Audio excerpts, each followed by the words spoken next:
Friends, आज के हम इस वीडियो में देखेंगे कि हमारा अवतल दर्पण में फोकस और वक्रता त्रिज्या का जो रिलेशनशिप होता है उसको हम आज इसमें देखेंगे। कभी कभी आपको ऑब्जेक्टिव में एक सवाल पूछेगी कि फोकस दूरी और वक्रता त्रिज्या का रिलेशनशिप बताएं, किस प्रकार से फोकस दूरी वक्रता त्रिज्या में रिलेशनशिप कैसे होता है। या आपसे ऑब्जेक्टिव में यह भी पूछ सकती है कि फोकस दूरी वक्रता त्रिज्या की क्या होती है, या वक्रता त्रिज्या फोकस दूरी की क्या होती है। और ये चीज़ आपको न्यूमेरिकल बनाने में काफ़ी मदद करेगी। तो हम इस चीज़ को आज देखते हैं, और इस चीज़ को हम देखेंगे तो एक अवतल दर्पण बना करके हम उसमें इसका रिलेशनशिप जानेंगे। तो चलिए फ्रेंड्स, आज का वीडियो स्टार्ट करते हैं। तो सबसे पहले हम क्या करेंगे फ्रेंड्स, एक अवतल दर्पण ले लेंगे। तो आपको पता है ना अवतल दर्पण कैसा होता है। ऐसे एक ले लेंगे जिसका बाहरी सरफेस क्या होता है फ्रेंड्स, पेंट किया हुआ रहता है, रचित रहता है, वलय कलय किया हुआ रहता है। तो ये एक हम अवतल दर्पण का इस तरह से शेप बना दिए हैं, और उसमें क्या होता है फ्रेंड्स, हमारा एक प्रिंसिपल एक्सिस होती है। तो प्रिंसिपल एक्सिस में इसको हम लोग पी बोलते हैं, यानी पोल होता है हमारा। यहाँ पे हमारा फोकस होता है, और यहाँ पे हमारा सेंटर ऑफ कर्वेचर होता है, यानी वक्रता त्रिज्या होती है। आपको पता है ना, हमेशा लेफ्ट साइड में ही ऑब्जेक्ट को रखते हैं, इधर ही हमारा हमेशा ऑब्जेक्ट होता है। इमेज हमारा इधर भी बन सकता है और इस तरफ भी बन सकता है, राइट या लेफ्ट दोनों तरफ, लेकिन हमेशा हमारा ऑब्जेक्ट इस साइड होता है। ये ऑब्जेक्टिव में भी आपसे पूछेगा कि बताइए कि कोई भी दर्पण हो तो वस्तु को किधर रखा जाता है, तो आप हमेशा क्या बोलिएगा, लेफ्ट साइड में। ठीक है, तो आइए हम देखते हैं। एक हमारा एक अवतल दर्पण ले लिए। चलिए इस अवतल दर्पण का हम नाम देते हैं। इसका नाम हम देते हैं बी और बी डैश। और क्या करते हैं, एक अवतल दर्पण ले लिए हैं जिसका पोल पी है, पी सी ये हमारा क्या मुख्य अक्ष है। और हम एक आपतित किरण ले लेते हैं। चलिए एक आपतित किरण ले लेते हैं। यहाँ से कोई द सोर्स ऑफ लाइट से कोई किरण मार रही है दर्पण पे, और आपको पता है कि कोई भी ऐसा किरण, चलिए इसका नाम देते हैं ए और बी, कोई भी किरण जो प्रिंसिपल एक्सिस यानी ये मुख्य अक्ष के समानांतर कोई भी ऐसा किरण आती है तो क्या होती है, फोकस ऐसे निकल जाती है। आपको रूल नंबर 1 से पता होगा कि प्रिंसिपल एक्सिस हमारा ऐसे पीसी होता है, इसी को हम लोग प्रिंसिपल एक्सिस बोलते हैं। तो किससे निकल जाएगी, फोकस से निकल जाएगी। तो आइए यहाँ पे ऐसे फोकस से निकाल दिए। तो ये हमारा क्या हो गया, इंसिडेंट रे हो गया, यानी आपतित किरण हो गया।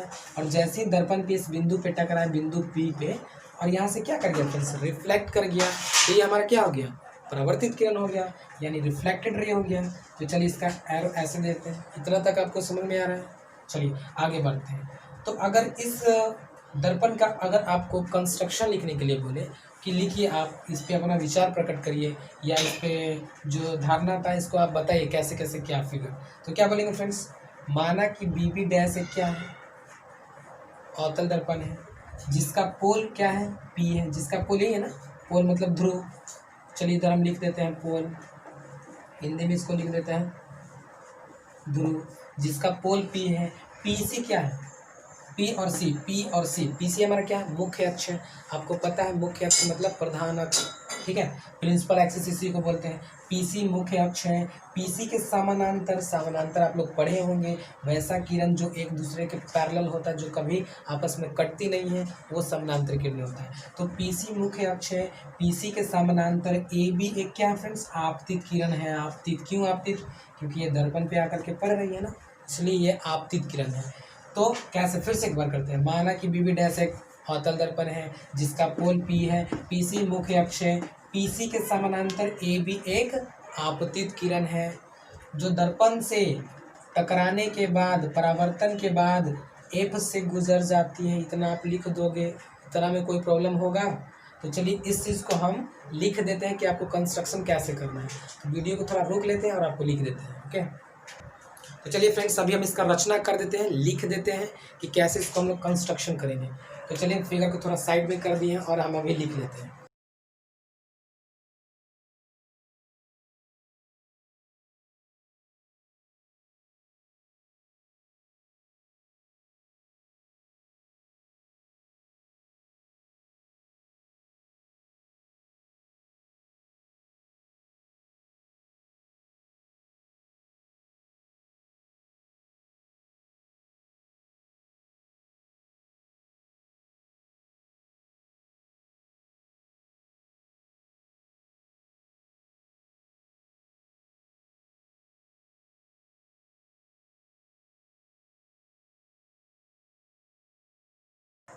नहीं जाएंगे।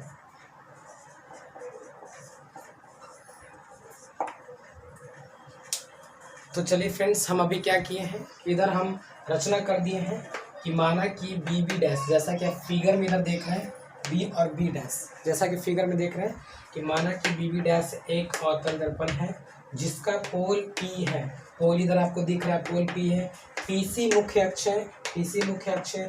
पीसी के समानांतर ए बी क्या है, आपतित किरण है, जो दर्पण से परावर्तन के बाद यानी टकराने के बाद बिंदु एफ से गुजर जाती है। ऐसा हम लोग कुछ रचना कर देते हैं, रचना कर दिए हैं। और इसके बाद का जो हम टॉपिक है आपको अभी जस्ट बताते हैं, थोड़ा इसको इरेज कर देते हैं। तो क्या करें फ्रेंड्स, आप इसको राइट डाउन कर ले इतना।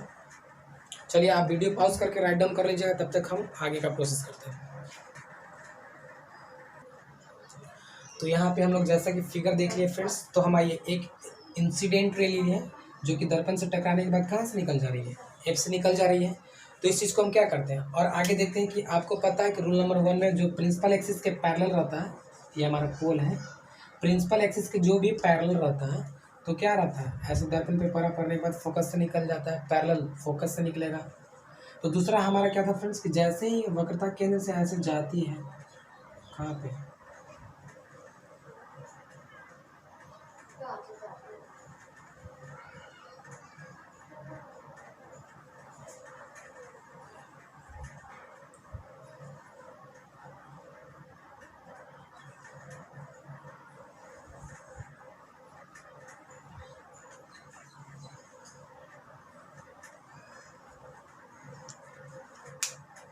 तो ये दिख रहा है फ्रेंड्स, जैसे ही यहाँ पे दर्पण से जो भी रे प्रिंसिपल एक्सिस के पैरेलल रहता है और ऐसे दर्पण से टकराता है तो वो फोकस निकल जाता है। जैसा कि आप इधर देख रहे हैं कि फोकस ऐसे निकल गया, पहला ए बी किरण, ठीक है। दूसरा क्या है कि जो हमारा जो सेकंड किरण है जो वक्रता केंद्र से ऐसे दर्पण पे टकराती है तो वापस वक्रता केंद्र पे ही वापस आ जाती है। तो ये दो लॉ आप पढ़ चुके हैं, आप उसे समझ सकते हैं इसको। तो चलिए हम एक चीज़ को देखते हैं। यहाँ पे आपको कुछ दिख रहा होगा कि जब फर्स्ट टाइम आप रिफ्लेक्शन ऑफ लाइट पढ़े थे तो परावर्तन का पहला नियम से कि एक इंसिडेंट रे था, ये आपतित किरण और ये क्या है फ्रेंड्स, परावर्तित किरण। देख रहे हैं इधर से ये आपतित किरण और ये परावर्तित किरण।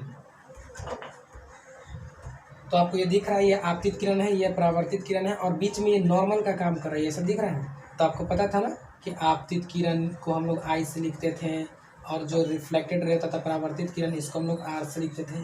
इतना तो आपको पता है, जैसे कि आपने पढ़ा था फर्स्ट में, ऐसे था आपका ये प्लेन मिरर, ऐसे आता था तो इसको हम लोग बोलते थे आपतित किरण, फिर आने के बाद ऐसे निकल जाता था तो इसको हम लोग बोलते थे परावर्तित किरण, और बीच में हमारा ऐसे एक नॉर्मल रहता था और इन दोनों के बीच के जो कोण हमारा रहता था फ्रेंड्स, इसको आई बोलते थे और इसको आर बोलते थे, आई और आर। इसी को तो बोलते थे इंसिडेंट रे, रिफ्लेक्टेड रे। आप पढ़े थे परावर्तन के पहला नियम से आपतन कोण परावर्तन कोण के बराबर होता है, यानी आई इक्वल टू आर। इतना आप जानते हो ना, रिफ्लेक्शन के फर्स्ट लॉ से आपतन कोण परावर्तन कोण के बराबर होता है। ये रिफ्लेक्शन ऑफ लाइट का सेकंड लॉ है।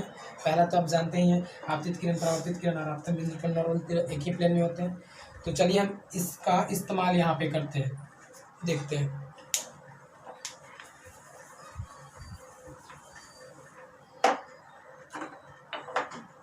जैसा कि आपने यहाँ पे देख रहे हैं कि ए बी यहाँ पे है दर्पण, ए और बी आपतित किरण हो गया जो कि ऐसे निकल जा रही है परावर्तित किरण, और बीच में जो ये काम कर रहा है ना बी से सी का, ये आपका नॉर्मल का काम कर रही है।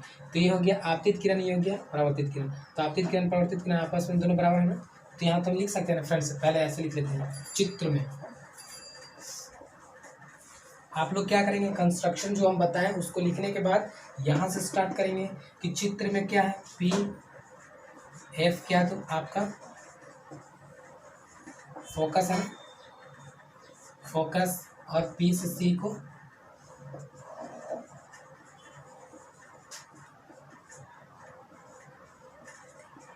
वक्रता त्रिज्या बोल रहे हैं। इतना तो आपको पता है।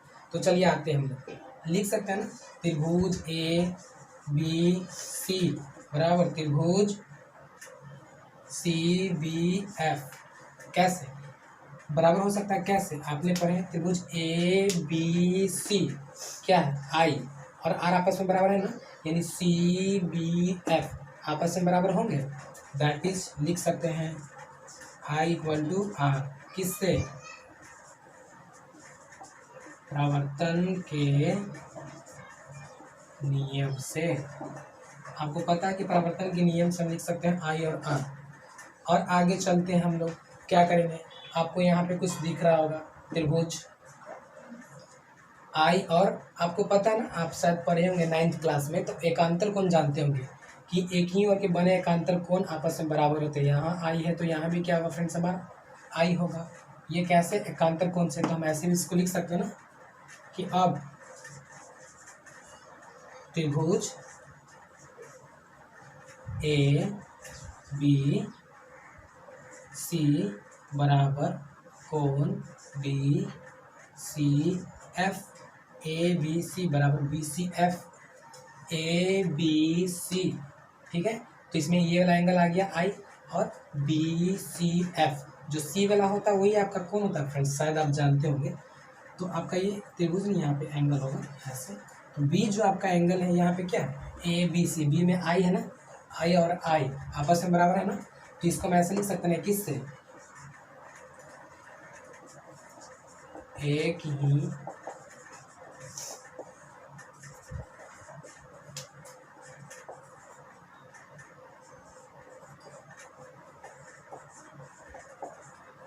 ही और बने एकांतर कोण से, एकांतर कोण से ये क्या आपस में ये दोनों बराबर हो जाएंगे। तो आपको क्या पता चला कि आई भी आपस में बराबर हो गए और आर भी, आई और आर तो ऑलरेडी बराबर है यानी। तो फ्रेंड्स आप लोग यहाँ तक तो समझ चुके हैं कि त्रिभुज ए बी सी, जैसा कि आप फिगर में देख रहे हैं ए बी सी, जो बी वाला होता है फ्रेंड्स वही आपका कोण होता है, कोण का काम करता है। तो बी क्या है, आई है ना कोण, और यहाँ पे देखिए बराबर कि कोण बी सी एफ, कोण इधर देखिए तो बी सी एफ, सी भी क्या है यहाँ पे आई और आई, ये इन दोनों एकांतर कोण से बराबर हो जाएगा। तो जैसा कि हमने यहाँ पे लिख दिया, जैसा आप लोग 9th में आप पढ़े होंगे कंस्ट्रक्शन के बारे में, ज्यामिति में, तो वैसा ही सेम इसमें फिजिक्स में कुछ नहीं आपको करना है, बस जैसा जैसा बराबर है वैसा बराबर करते चल जाना है। चलिए इसके आगे हम लोग देख लेते हैं कैसा करना। तो पहले हम इसको इरेज कर लेते हैं फ्रेंड्स, इतना आप उतार लिए होंगे, उतार लीजिए इसको, हम ऊपर इरेज करके इसे लिख देते हैं।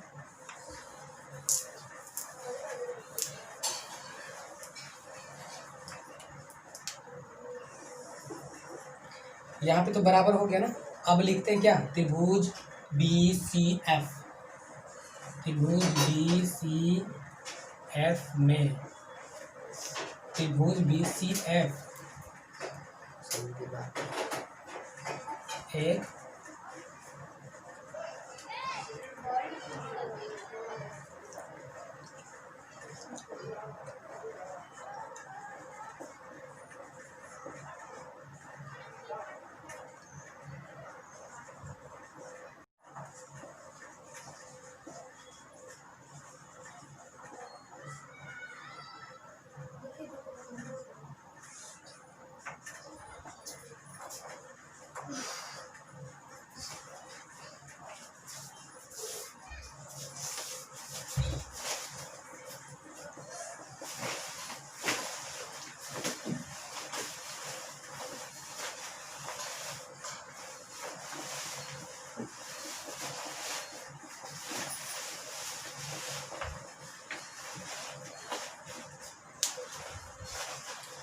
तो यहाँ पे आप देख रहे हैं फ्रेंड्स,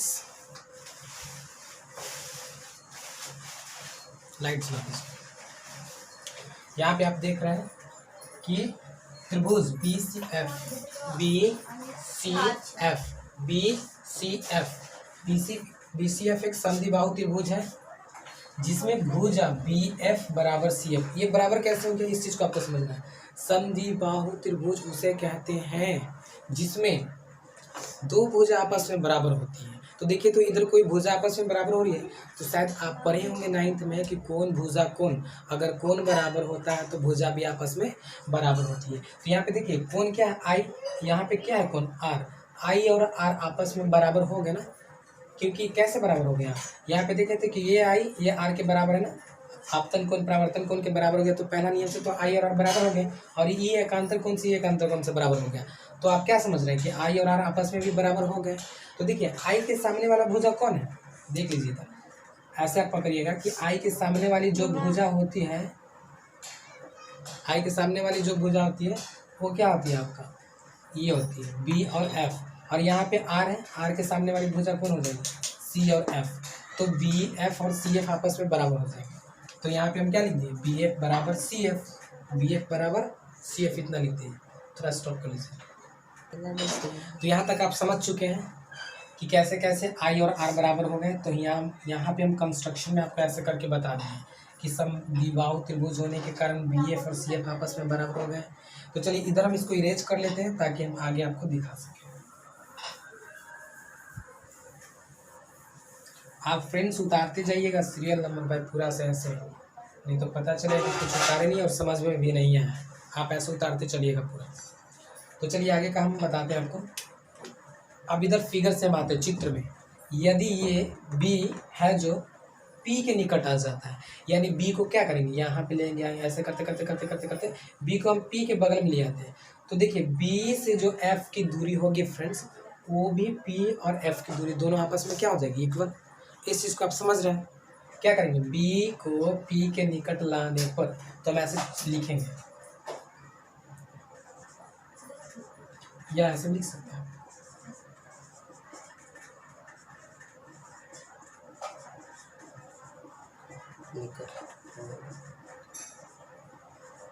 बी और पी, बी को पी के निकट लाएंगे तो क्या हो जाएगा, पी एफ बराबर बी एफ। तो ऐसे लिख सकते हैं ना हम, बी एफ बराबर पी एफ। देखिए ये दोनों आपस में बराबर हो गए ना। और आपको पता है कि बी एफ किसके बराबर है, सी एफ को। तो हम यहाँ पे ऐसे लिख सकते हैं, चूंकि बी एफ बराबर सी एफ के हैं तो बी एफ बराबर हम क्या डाल देते हैं, सी एफ। बी एफ का मान यहाँ पे हम डाल देते हैं सी और एफ बराबर पी एफ। यहाँ पे देखिए सी एफ और पी एफ, ऐसे भी आपको पता ही होगा कि पी एफ की जितना दूरी होती है उतना ही सी से एफ की दूरी होती है। ये आप अभी प्रूफ में यहाँ पे देख भी लिए हैं कि कैसे हो रहा है। तो चलिए हम इसको ऐसे लिख सकते हैं ना, पी एफ, सी एफ बराबर है पी एफ के, तो पी एफ बराबर पी एफ ऐसे हो जाएगा पी सी का आधा, पी सी का आधा। ये कुछ हजम नहीं हुआ, इसको मैं समझा देता हूँ। आपको पता है ना पी से एफ की दूरी बराबर है, यानी चलिए मान लीजिए कि एफ यहाँ से 1 है, यहाँ से यहाँ की दूरी भी तो कितना 1 ही होना चाहिए ना। अब इन दोनों को जोड़ने पर क्या आता है 2, तो पी और सी का आधा हो जाएगा ना। तो वही चीज़ मैं यहाँ पे आपको बता रहा हूँ, वही चीज़ कि जैसे कि आप यहाँ पे देख लो ना, मान लें कि यहाँ से यहाँ तक का कोई दूरी, यहाँ से यहाँ तक 2 है, फिर यहाँ से यहाँ तक का 2 है, तो मान लीजिए ए और बी है, यानी सी है। बी से सी की दूरी 2 है, सी से ए की दूरी 2 है, दोनों को जोड़ देंगे तो कितना हो जाएगा फ्रेंड 4, यानी ए बी की दूरी कितना हो जाएगा 4। तो हम ऐसे भी तो इसको लिख सकते हैं ना, ए सी की दूरी 4/2 ही आएगा ना। वही चीज़ मैं यहाँ पे समझा रहा हूँ आपको।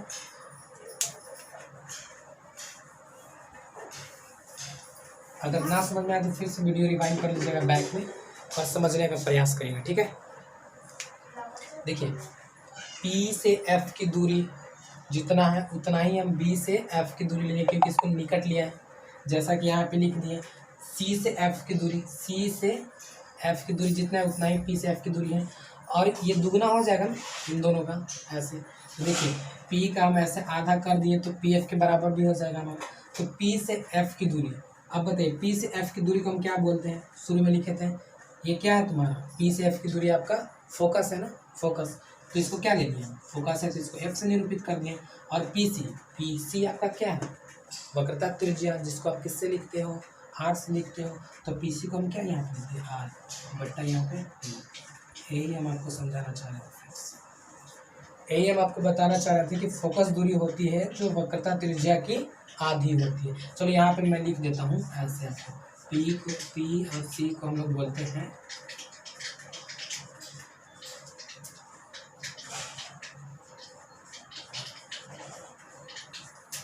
और यहाँ पे पी एफ,